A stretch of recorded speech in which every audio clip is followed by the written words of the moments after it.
ണെന്ന് പറഞ്ഞ യൂട്യൂബ് ചാനലിലേക്ക് സ്വാഗതം.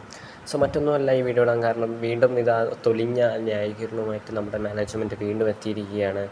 അവർ പറഞ്ഞത് വീണ്ടും മാറ്റി പറഞ്ഞിരിക്കുന്നു.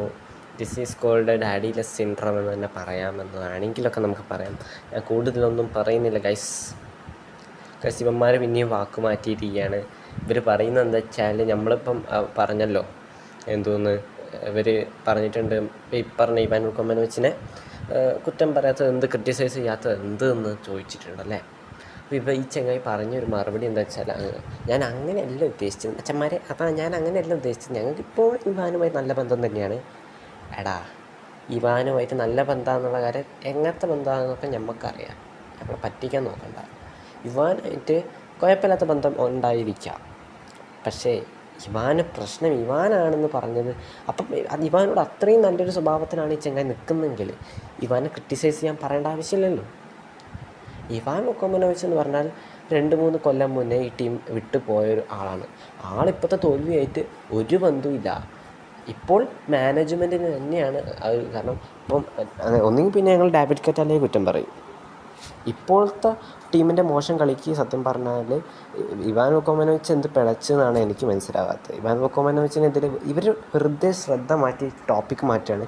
പിന്നെ അത് പുള്ളിയുടെ ഒരു എന്താ പറയുക, ഔട്ടിലോട്ട് എങ്ങനെയെങ്കിലും പറയാം. ഇവർ നമ്മളിപ്പം അവരുടെ പോരായ്മകളും പൊസിഷനിൽ പ്ലേയേഴ്സിൻ്റെ കുറവുകളൊക്കെ പറഞ്ഞ് അവരെ കുറ്റപ്പെടുത്തുമ്പോൾ, അല്ലെങ്കിൽ അവർ ചെയ്ത കാര്യങ്ങൾ വിമർശിക്കുമ്പോൾ അതിൽ നിന്ന് നൈസായിട്ട് വഴിയൂരാൻ അല്ലെങ്കിൽ ടോപ്പിക്ക് മാറ്റിവിടാൻ എങ്ങനെയെങ്കിലും ഈ ടോപ്പിക്കിൽ നിന്ന് ഇവാൻ വുക്കോമനോവിച്ചിനായിട്ടുള്ള കോൺട്രവേഴ്സി സൃഷ്ടിക്കാൻ വേണ്ടി ശ്രമിച്ചൊരു ശ്രമമാണ്.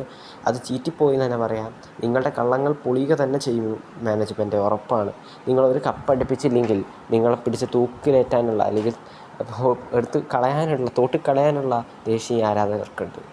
കഴിഞ്ഞ ദിവസം പറഞ്ഞൊരു കാര്യമാണ്, അഭിക് ചാറ്റർജി പറയാണ്, കേരള ബ്ലാസ്റ്റേഴ്സ് റിലഗേറ്റ് ആവില്ല.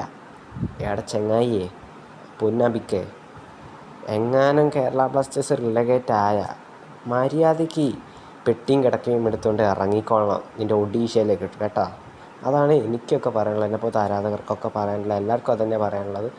ബ്ലാസ്റ്റേഴ്സ് നിലവിൽ ടേബിളിൽ ലാസ്റ്റ് ഇപ്പം മുഹമ്മദൻസ് മാത്രമാണ് നമുക്കൊരു എന്താ പറയുക, ലാസ്റ്റത്തെ ഫൈറ്റ് ചെയ്യുന്നതെന്ന് തന്നെ വേണമെങ്കിൽ പറയാം.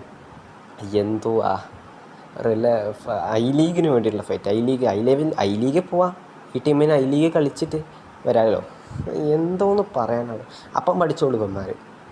അപ്പം ഞങ്ങളെല്ലാവരും കുറ്റം പറയും, ടീമിനെയല്ല ഈ മാനേജ്മെൻറ്റിൻ്റെ. മര്യാദയ്ക്ക് പെട്ടിയും കിടക്കയും എടുത്ത് ഇറങ്ങിക്കൊള്ളണം എന്നാണ് എനിക്ക് പറയാനുള്ളത്.